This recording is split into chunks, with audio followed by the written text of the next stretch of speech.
नमस्कार।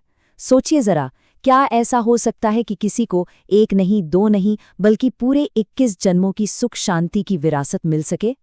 आज हम एक ऐसे ही अनोखे आध्यात्मिक ज्ञान को समझने की कोशिश करेंगे जो आत्मा, समय और एक सर्वोच्च इनाम के रहस्यों को खोलता है। चलिए, इस सफर पर निकलते हैं। तो इस पूरे ज्ञान का सार, पता है, इसी एक संदेश में छिपा है। यहाँ वखर का मतलब कोई आम सामान नहीं है, ये है आध्यात्मिक गुणों का खजाना।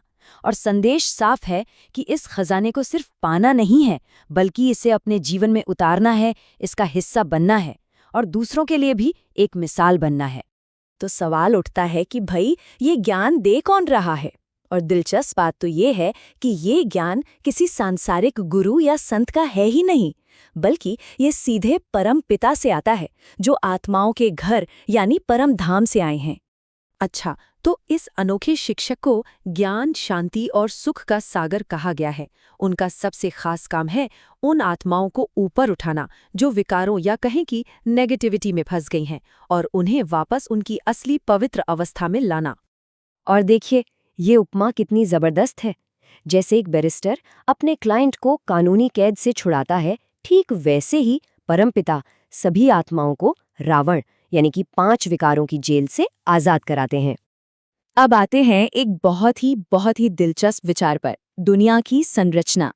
इस ज्ञान के मुताबिक ये पूरी दुनिया एक नाटक की तरह है, एक ऐसा नाटक जो पहले से तय है और हर 5000 साल में खुद को हूबहू दोहराता है। तो जाहिर है, मन में एक सवाल तो उठता ही है, अगर सब कुछ पहले से तय है और वो सब जानते हैं, तो फिर भविष्य बताते क्यों नहीं? और इसका जवाब भी उतना ही गहरा है। जरा सोचिए, अगर किसी को फिल्म का क्लाइमैक्स पहले ही पता चल जाए तो मजा आएगा क्या? बिल्कुल नहीं। ठीक वैसे ही भविष्य बता देने से इस जीवन रूपी नाटक का रोमांच ही खत्म हो जाएगा। और हैरानी की बात तो ये है कि खुद परमात्मा भी इस नाटक के नियमों से बंधे हैं, ताकि इसका अनुभव बना रहे। तो ये जो नाटक है ना, ये 5000 साल के एक चक्र में चलता है, जिसमें 4 मुख्य युग हैं: सतयुग, त्रेता युग, द्वापर युग और कलयुग। हर युग में दुनिया की हालत बदलती जाती है, लेकिन इस ज्ञान के हिसाब से हम अभी सबसे ज्यादा जरूरी समय में हैं, संगम युग। ये कलयुग के अंत और नए सतयुग की सुबह के बीच का एक छोटा सा लेकिन बहुत शक्तिशाली दौर है, जहां बदलाव मुमकिन है।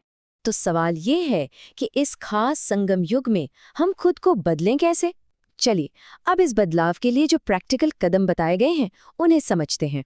तो देखिए, हमारे सामने 2 रास्ते रखे गए हैं। पहला है श्रीमत, यानी ईश्वर की सलाह पर चलना, जो हमें पवित्रता और सुख की ओर ले जाती है। और दूसरा है मनमत, यानी अपने मन के हिसाब से चलना, जो अक्सर हमें उलझा देता है। तो आत्मिक उन्नति के लिए श्रीमत को चुनना ही, कहते हैं, एकमात्र रास्ता है। अच्छा, तो इस आध्यात्मिक सफर पर चलने के लिए कुछ मेन बातें बताई गई हैं। पहली बात, खान-पान और विचारों में पवित्रता। दूसरी, ये हमेशा याद रखना कि हम परमपिता के स्टूडेंट हैं, जो सीखने आए हैं। तीसरी, इसी याद से मिलने वाले सुख और आनंद को महसूस करना। और चौथी, भोजन को भी अपनी सकारात्मक याद की शक्ति से यानी योग बल से शुद्ध करना। तो अब बात करते हैं अंतिम लक्ष्य की, विकारों पर जीत हासिल करना। ये सफर है दुख की दुनिया, जिसे शोक वाटिका कहा गया है, से निकलकर सुख की दुनिया यानी अशोक वाटिका तक पहुंचने का। और इस सफर का जो लक्ष्य है ना, वो है विकर्मा जीत बनना।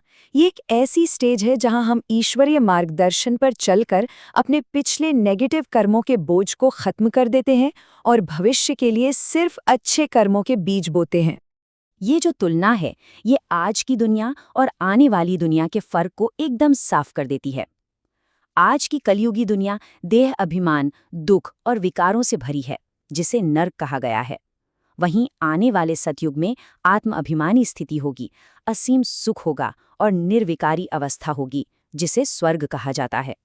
तो इतनी सारी मेहनत, इस बदलाव का फल क्या है?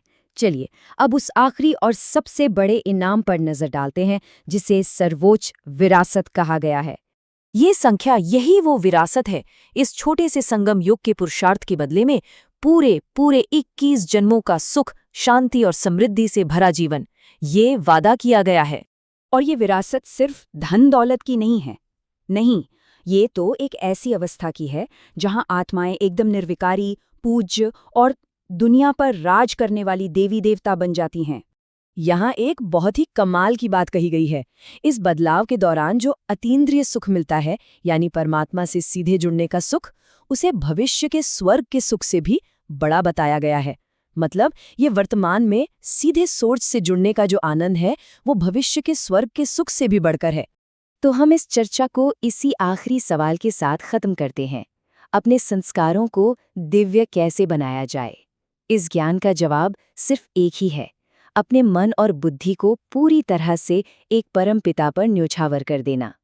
कहते हैं, इसी एक कदम में हर बदलाव का राज छिपा है।